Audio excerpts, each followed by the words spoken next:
Shalom, selamat pagi siswa kelas 7 SMP Negeri 2 Turgamba. Perkenalkan, nama Ibu Asrida Situmorang SPDK. Ibu sebagai guru mata pelajaran Pendidikan Agama Kristen dan Budi Pekerti untuk kalian.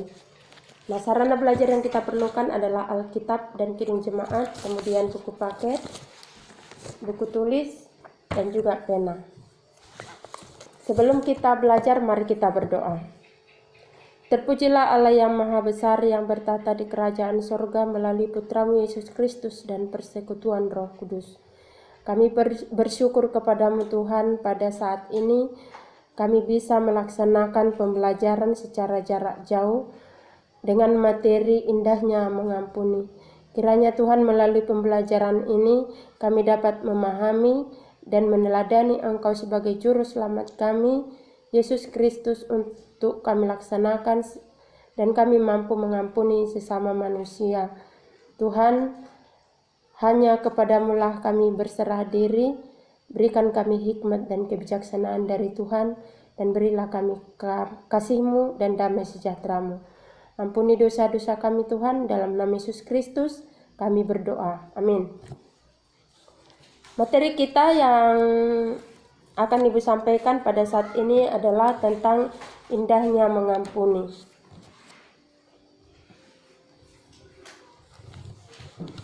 Tentang indahnya mengampuni. Ada sebuah kisah tentang seorang tokoh Afrika Selatan yang bernama Nelson Mandela, di mana Nelson Mandela memaafkan perlakuan seseorang, yaitu disebut di kisah itu kepala penjara. Nelson Mandela adalah seorang tokoh Afrika Selatan yang selalu membela keadilan kepada kaumnya yang berkulit hitam, dan Nelson Mandela dipenjarakan selama bertahun-tahun, dan di dalam penjara Nelson Mandela diperlakukan secara tidak pantas dan sering disakiti oleh kepala penjara. Nah, pada akhirnya Nelson Mandela mengakhiri masa hukumannya di penjara. Dia keluar. Setelah dia keluar dari penjara, dia mencalonkan diri sebagai calon presiden. Dan akhirnya Nelson Mandela terpilih sebagai pemenang, dan Nelson Mandela ditetapkan sebagai pemenang presiden pada saat itu. Setelah Nelson Mandela menang sebagai kandidat terpilih presiden, kemudian dia mengadakan jamuan undangan kepada orang-orang di sekitarnya. Tapi perlu kita ketahui di sini bahwa daftar prioritas yang dibuat di undangannya adalah kepala penjara. Nah, kemudian orang bertanya kepada Nelson Mandela, "Mengapa Anda memprioritaskan kepala penjara sebagai orang yang diundang pertama dalam jamuan atau undangan tersebut, acara syukuran tersebut?" Kemudian Nelson Mandela menjawab para wartawan yang bertanya kepada dirinya, "Kamu harus terlebih dahulu mengampuni seseorang yang berada di dekatmu dan paling banyak menyakitimu. Jika kamu mampu melakukannya, kamu dapat mengampuni semua orang yang melakukan kejahatan kepadamu." Nah, sikap yang luar biasa bukan yang dilakukan oleh Nelson Mandela. Dia mampu memaafkan orang yang menyakiti hatinya ketika dia belum siapa-siapa, dan setelah dia terpilih sebagai presiden, dia mengundang dan memaafkan orang yang paling banyak menyakiti dia. Dia mengampuninya, yaitu kepala penjara tadi. Nah, sebuah sikap dan sebuah tindakan yang perlu dicontoh oleh kita, anak-anak Tuhan, khususnya siswa-siswi kelas 7 SMP Negeri 2 Turgamba. Nah, Ibu bertanya kepada kalian sekarang, Pernahkah kalian mengampuni? Pernah. Itu pertanyaan pertama. Pertanyaan kedua, pernahkah kalian diampuni oleh orang lain? Pernah. Oke, pertanyaan ketiga, bagaimana perasaanmu setelah kamu mengampuni orang lain? Pertanyaan keempat, bagaimana perasaanmu setelah diampuni oleh orang lain? Nah, dari pertanyaan keempat tadi, berarti bisa kita simpulkan bahwa kita selalu ada kesalahan kepada orang lain, dan orang lain pun pernah melakukan kesalahan kepada kita. Untuk itu materi ini membimbing kita untuk mampu dan sanggup memaafkan orang lain yang pernah kilap kepada kita, dan kita pun mampu meminta maaf kepada orang lain atas kesalahan kita.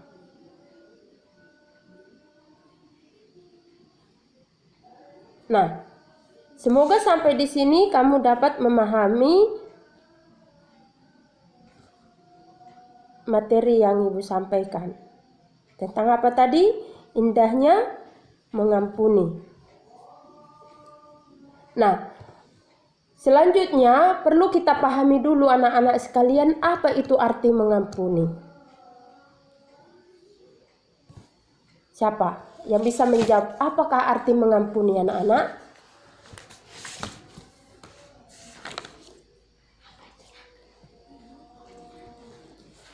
Nah, Ibu di sini membuat catatan bahwa arti mengampuni ada 3 Ibu buat. Dari Ibu simpulkan dari berbagai sumber.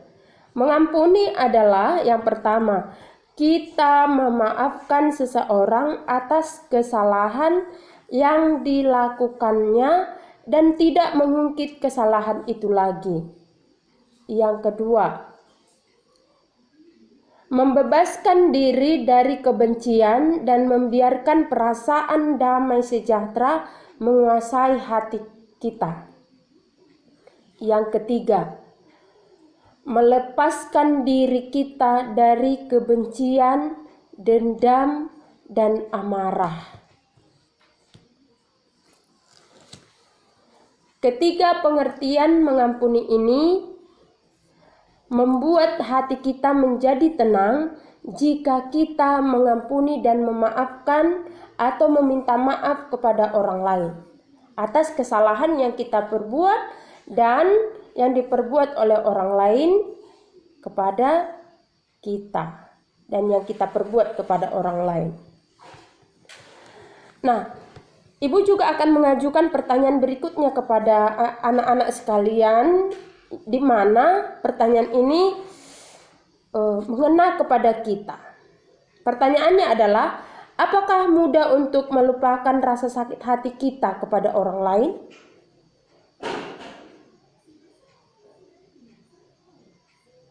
Jawab, mudah atau tidak? Baiklah, Ibu akan menjawabnya. Dalam beberapa kasus, ya, fakta dan kenyataan, manusia sangat sulit untuk memaafkan atau menyembuhkan luka dalam hati dan mengobati rasa benci dalam hati. Ya, mengapa? Jawabannya adalah karena setiap orang memiliki sifat egois atau keakuan yang cenderung menempatkan dirinya sebagai orang yang paling benar, sedangkan orang lain selalu menjadi pihak yang salah.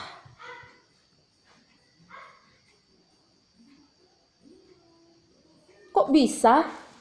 Apakah demikian? Tentu saja. Kita selalu berusaha membela diri kita dan menganggap kita benar, dan selalu menempatkan orang lain di posisi yang salah. Itu sebabnya kita sulit untuk memaafkan orang lain.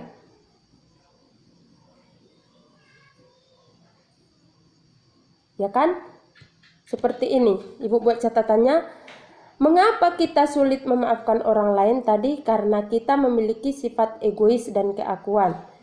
Kemudian adalah karena kita selalu tergoda untuk hanya melihat ke dalam diri kita saja, kita berpikir dari sudut diri kita sendiri dan lupa untuk berpikir dari sudut orang lain.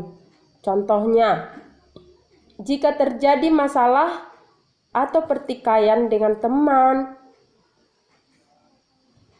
dengan orang tua, bapak, mama, kakak, adik, opung, nan tulang, nan boru, tante, adik, dan lain sebagainya, kita cenderung mengalahkan mereka dan tanpa bersusah payah mencari tahu mengapa dia marah pada kita. Padahal kemungkinan ada perbuatan kita yang tidak berkenan baginya. Itu dia. Nah, anak-anak sekalian yang dicintai, dikasihi oleh Tuhan Yesus Kristus, ayat Alkitab yang menjadi acuan dasar umat Kristen mengampuni, supaya kita terbuka hati kita untuk mengampuni sesama kita. Tokoh Alkitab yang harus kita teladani yang pertama adalah Yusuf. Yusuf ini dikisahkan di mana dia mampu memaafkan ke-11 saudaranya yang iri kepadanya, dan pada akhirnya saudaranya itu menjual dia ke Mesir. Dan pada pertemuan yang setelah bertahun-tahun, Yusuf memaafkan saudara-saudaranya dan mereka akur kembali.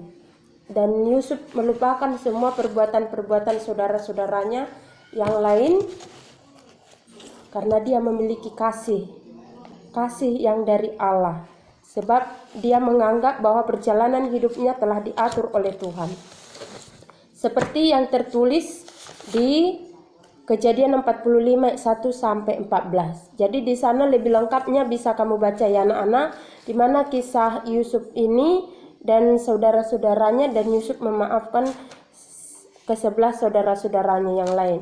Kemudian yang kita teladani dalam hal mengampuni yang kedua adalah Yesus Kristus. Yesus Kristus adalah Allah yang turun sebagai manusia. Dia rela disalibkan untuk mengampuni dosa-dosa kita. Semua orang dimaafkannya.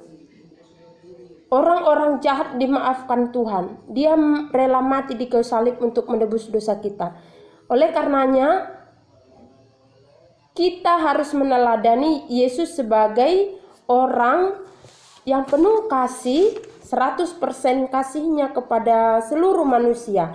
Dan itu sebabnya kita harus mengampuni sesama manusia. Dan berapa kali kita mengampuni sesama manusia adalah 70 kali 7 kali katanya. Tertulis dalam Matius 6 ayat 14 sampai 15. Kamu baca di rumah. Kamu baca di Alkitabmu ya nak.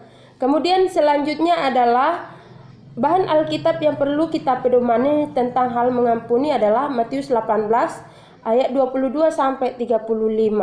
Di mana di sini diumpamakan seseorang yang sudah diampuni kesalahannya, tapi orang ini tidak mengampuni orang lain yang berlaku salah kepadanya, dan dia disiksa akhirnya ya. Dia dihukum, diserahkan kepada algojo. Nah, kalau Allah sudah mengampuni kita di dalam Yesus Kristus, maka kita pun harus memaafkan orang lain yang melakukan kesalahan kepada kita. Dan di dalam doa Bapa kami pun dikatakan di sana, dan ampunilah kami seperti kami juga mengampuni orang yang bersalah kepada kami. Jangan egois sendiri dong kita. Kita udah diampuni Tuhan kesalahan kita, maka kita pun mengampuni kesalahan orang yang melakukan kesalahan kepada kita. Nah, bila mana ada pertanyaan anak-anak kami sekalian, bisa nanti ditulis di bawah ya nak. Jadi pertanyaan itu nanti selanjutnya akan Ibu jawab. Sehingga materi kita ini berlangsung dengan ada timbal balik, kalian kritis dalam hal belajar ini. Nah, jika kita mengampuni seseorang, maka pengampunan yang kita berikan kepada mereka hendaknya lahir dari niat baik dan ketulusan hati kita. Ya, tidak ada unsur-unsur yang lain. Benar-benar tulus kita untuk mengampuni orang yang melakukan kesalahan kepada kita. Kemudian anak-anak sekalian, di sini perlu kita pelajari sebuah lagu dari Kidung Jemaat nomor 36 tentang dihapuskan dosaku. Mari kita pelajari bersama. Ibu tanpa musik original kita nyanyikan nomor 36 ayat 1. Dihapuskan dosaku hanya oleh darah Yesus, aku pulih dan sembuh hanya oleh darah Yesus. Oh, darah Tuhanku, sumber pembasuhku, sucilah hidupku hanya oleh darah Yesus. Nah, kamu pelajari video lagu Kidung Jemaat ini di rumah, dan nanti ada soal di akhir akan Ibu sampaikan kepada kalian. Nah, kesimpulan materi kita ini adalah Ibu akan menyampaikannya kepada kalian semua. Mari didengar baik-baik.